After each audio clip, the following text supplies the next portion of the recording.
Bonjour à tous, on se retrouve pour une petite vidéo et aujourd'hui je vais vous parler assez rapidement du départ et donc notamment sur Glock. Donc c'est un point qui est souvent abordé avec des critiques qui sont positives ou voire qui sont négatives.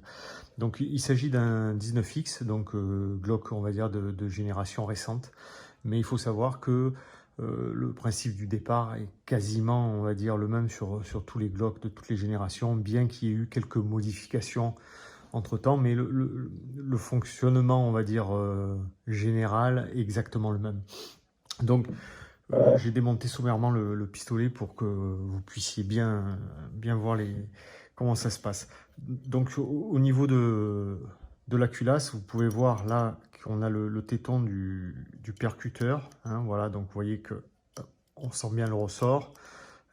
Donc, c'est lui qui va venir frapper l'amorce.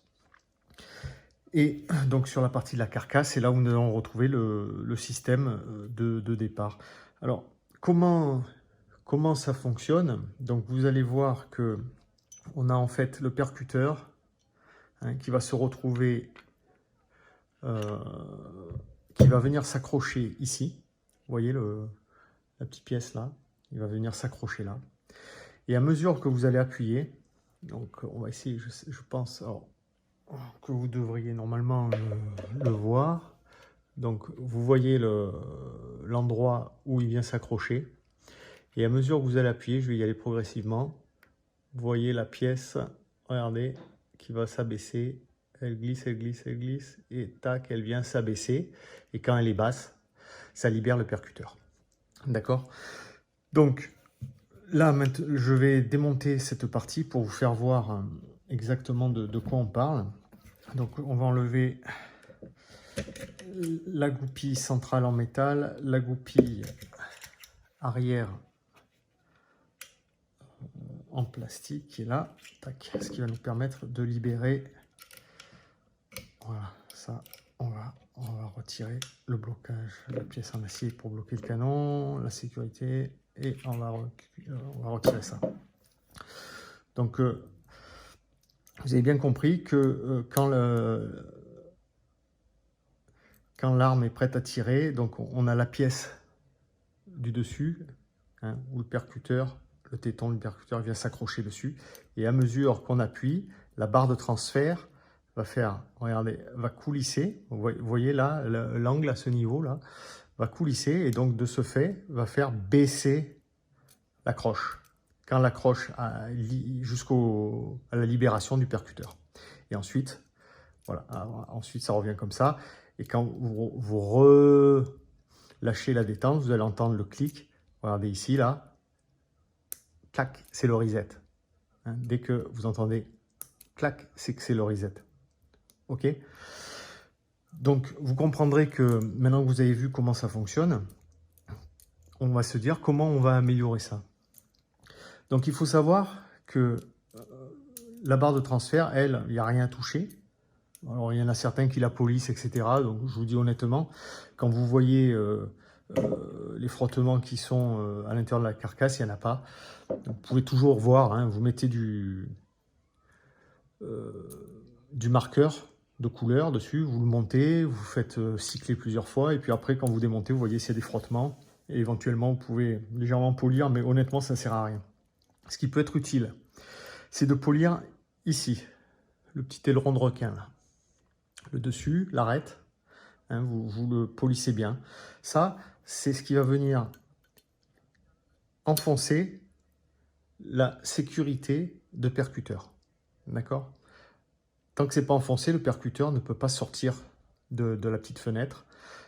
Donc c'est pour ça qu'à mesure que la barre de transfert va reculer, ça va venir enfoncer la sécurité de percuteur. Et donc comme il y a une friction métal contre métal là, si les pièces sont polies, donc forcément il y aura moins de frottement et donc ça sera plus simple. Donc vous pouvez polir le petit aileron de requin et vous pouvez aussi vous travailler, vous sentez avec le doigt si c'est sale ou si ça accroche. Vous pouvez également polir la sécurité percuteur. Alors attention, polir, on ne va pas enlever beaucoup de matière, c'est un polissage miroir de surface. On va avoir aussi cette partie-là. Alors attention, je ne parle pas des angles. Les angles, ils doivent être non modifiés. Ils sont très abrupts, c'est normal. Hein, pour que le départ soit net, il faut que ça lâche d'un coup. Par contre, vous voyez cette partie-là, eh ben, une fois que le percuteur a été libéré, quand on va réarmer, il va venir glisser sur le dessus de la croix, là, sur le dessus. Là. Donc, vous pouvez, la partie carrée, là, vous voyez le dessus, en fait, hein, vous pouvez le polir pour que ce soit bien lisse. Et également, cette surface-là, bien la polir pour que ça puisse glisser correctement. Ensuite, donc, je vais démonter, voilà. Ensuite, on a ces deux pièces. Alors, je vais démonter carrément, vous allez voir, le connecteur. Voilà, au moins, on va mieux voir. Donc, cette pièce-là vient en friction. Hein, donc là, percuteur est bloqué. Et à mesure que je vais appuyer, vous voyez, étant donné que là, il y a une courbe, on va suivre l'angle et ça va automatiquement abaisser la croche et on va libérer le percuteur. Donc là, il y aura contact entre ces deux pièces. Donc il est important que ici, ce soit totalement propre, poli, nickel. Et à l'arrière aussi de la pièce, que ce soit nickel. Hein. Vous pouvez également travailler un petit peu l'arrondi qui va venir, lui, frotter sur le dessus. D'accord? Donc ça, c'est un connecteur, alors c'est noté, un connecteur avec un point, c'est le connecteur d'origine. Hein? Donc, comment fonctionne quand vous achetez un connecteur moins, enfin, etc., etc. Donc, ce qui va beaucoup jouer, c'est l'angle, ici. Donc, vous comprendrez bien que les deux vont faire exactement le même travail. C'est-à-dire que le but, c'est que cette pièce, en reculant, grâce à son arrondi, elle se baisse, d'accord? Elle se baisse jusqu'au point de libérer le percuteur, lui qui sera bloqué là, donc elle se baisse pour libérer le percuteur. Donc il y a plusieurs façons de faire ça. Il y a soit vous avez un connecteur qui va être dur, c'est-à-dire qu'il va avoir une pente, là je schématise, hein, relativement importante par rapport à la courbe ici. Donc ça va être dur, par contre, hein, vous allez voir là, par contre, dès que je vais appuyer, il va baisser très vite. D'accord? Donc je vais avoir un départ très dur, il va falloir que je mette beaucoup de force, mais par contre le départ va être très court. Très court. Si maintenant je veux avoir un départ qui est plus souple, donc cet angle va être moindre, et dans ce cas-là, ça va être plus long. C'est-à-dire que, vous voyez, il y aura moins d'angle, donc pour s'abaisser, je vais devoir avoir plus de courses, jusqu'au clic, la libération du percuteur. Donc tout ça pour dire que si vous avez un départ qui est souple, vous allez avoir un départ plus long, hein, donc plus de courses au niveau de la barre de transfert, plus de courses au niveau de la détente, d'accord? Si par contre vous prenez un connecteur dur, alors lui, l'angle sera très important à ce niveau, donc ça va descendre très rapidement, donc moins de courses, mais plus dur. Donc en fait, c'est comme si hein, il y a une quantité de force à donner, et donc vous avez le choix de la donner soit rapidement, donc il va falloir tout donner d'un coup, et le décroché va être très rapide, soit vous allez y aller avec un angle plus on va dire, moins abrupt, et dans ce cas-là, ça sera plus progressif, mais par contre, vous allez avoir plus de courses. Hein. Donc moi, au début, je me souviens, début Glock, ce que je recherchais, c'était un départ plus souple, parce que je trouvais ça dur, horriblement dur. Donc j'ai mis un connecteur moins, machin, truc. Donc effectivement, beaucoup de courses et un départ plus souple. Et là, je suis revenu sur quelque chose, on va dire, d'origine. Ça rappelle un petit peu, je ne vais pas dire que c'est pareil, mais ça rappelle un peu un départ direct, style 1911. Vous avez vu le 1911, il n'y a pas de course au niveau de la détente. Il y a un petit peu de jeu, mais une fois que vous avez calé l'étrier, une fois qu'il est calé sur le disconnecteur, tac, quand vous appuyez, ça part. Et bien là, c'est un peu pareil, c'est-à-dire qu'il ne va pas avoir de course, on va se bloquer rapidement, on va appuyer, donc là, forcément, il y aura un peu plus de force, mais par contre, ça va lâcher très rapide. Il n'y aura pas cette cet effet un petit peu caoutchouc, un petit peu long dans la détente. Donc moi au début, c'est ce que je recherchais pour un départ simple et léger. Et aujourd'hui, je me rends compte que pour avoir plus d'efficacité, il vaut mieux avoir un départ plus direct, plus rapide. Mais bon, par contre, qui sera effectivement un peu plus dur. Mais je vous dis honnêtement, ça ne gêne pas. Donc voilà, vous avez vu un petit peu qu'est-ce qu'il fallait éventuellement toucher. Hein. Donc là, je remonte rapidement le bazar. Donc j'ai vu que sur la dernière vidéo concernant le montage, démontage, beaucoup m'ont dit qu'ils n'osaient pas trop bidouiller leur Glock.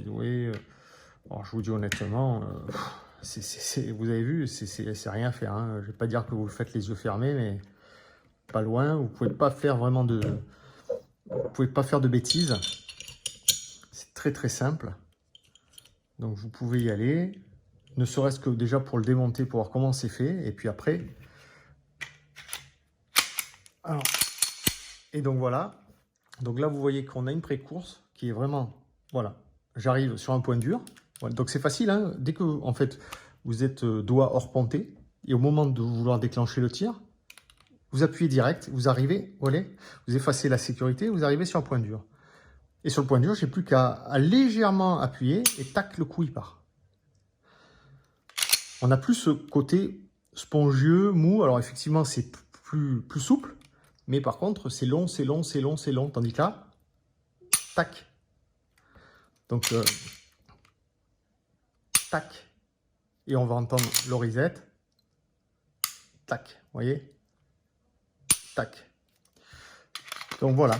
Donc c'était une petite vidéo justement pour parler d'éventuelles petites modifications, améliorations, on va dire, au niveau du départ. Donc maintenant, vous savez que en rapport du connecteur que vous allez choisir, soit vous allez avoir un départ dur et rapide, direct, très court, soit un départ plus smooth, on va dire, mais plus long, avec un débattement de détente un peu plus long.